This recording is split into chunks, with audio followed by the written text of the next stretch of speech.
Hi friends, Dhanalakshmi ಅಡುಗೆ ಚಾನಲ್ಗೆ ಸ್ವಾಗತ. ಇವತ್ತು ನಾನು ಶಾವಿಗೆ ಪಾಯಸ ಹೇಗೆ ಮಾಡೋದು ಅಂತ ತೋರಿಸ್ಕೊಡ್ತೀನಿ. ನಾನು ಇವಾಗ 1 ಚಮಚದಷ್ಟು ತುಪ್ಪವನ್ನು ಹಾಕ್ಕೊಂಡಿದ್ದೀನಿ. ನೀವು ತುಪ್ಪ ಇಲ್ಲಾಂದರೆ ಎಣ್ಣೆ ಬೇಕಾದ್ರೂ ಯೂಸ್ ಮಾಡ್ಬೋದು. ನಾನು ತುಪ್ಪನ ಹಾಕ್ಕೊಂಡಿದ್ದೀನಿ. ಇದಕ್ಕೆ 2 ಟೇಬಲ್ ಸ್ಪೂನ್ ಅಷ್ಟು ಶಾವಿಗೆನ ಹಾಕ್ಕೊಂಡಿದ್ದೀನಿ. ಶಾವಿಗೆನ ಮೊದಲು ಸ್ವಲ್ಪ ಹುರಿದಿಟ್ಕೊಳ್ಳೋಣ.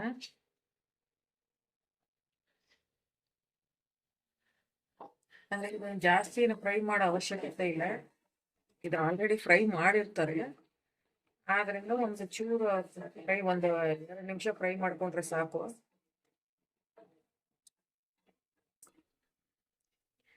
ನೋಡಿ ವೀಕ್ಷಕರೇ, ಇಷ್ಟು ಫ್ರೈ ಮಾಡ್ಕೊಂಡ್ರೆ ಸಾಕು.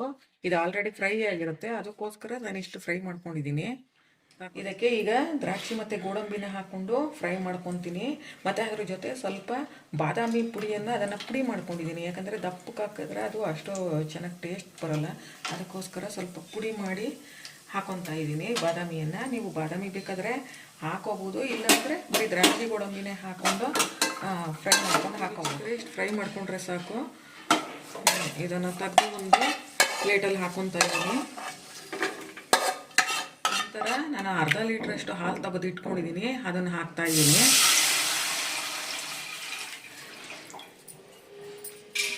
ಇದಕ್ಕೆ ಸ್ವಲ್ಪ ಒಂದು ಅರ್ಧ ಲೋಟದಷ್ಟು ನೀರನ್ನ ಮಿಕ್ಸ್ ಮಾಡ್ಕೊಂಡು ಹಾಕೋತಾ ಇದ್ದೀನಿ.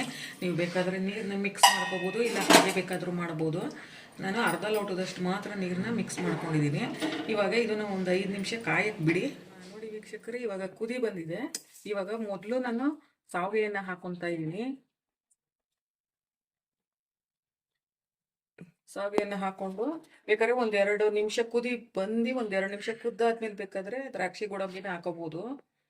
ನಾನು ಒಂದು 2 ನಿಮಿಷ ಅಂದರೆ 1 ನಿಮಿಷ ಕುದಿ ಬಂದಾದ್ಮೇಲೆ ಕುದ್ದಾದ್ಮೇಲೆ ದ್ರಾಕ್ಷಿ ಗೋಡಂಬಿ ಹಾಕೋತೀನಿ. ವೀಕ್ಷಕರೇ, ಈಗ 2 ನಿಮಿಷ ಇದು ಕುದ್ದಿದೆ.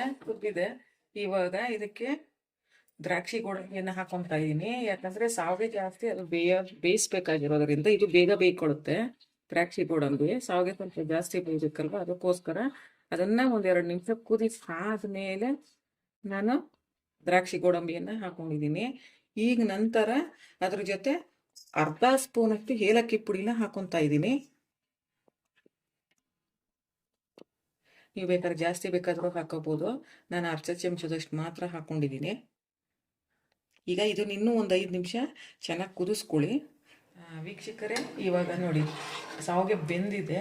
ಈ ರೀತಿ ಒಂದು ಅರ್ಧ ಬೆಂದಾದ್ಮೇಲೆ ಹಾಕ್ಕೊಂಡ್ರೆ ಸಕ್ಕರೆನ ಚೆನ್ನಾಗಿರುತ್ತೆ. ಈಗ ನೋಡಿ, ನಾನು ಒಂದು 3/4 ಕಪ್ಪಷ್ಟು ಸಕ್ಕರೆನ ಹಾಕೊತಾ ಇದ್ದೀನಿ. ಈಗ ಯಾವಾಗಲೂ ಸ್ವಲ್ಪ ಬೆಂದ ಮೇಲೆ ಹಾಕ್ಕೊಂಡ್ರೆ ಬೇಗ ಇದಾಗುತ್ತೆ.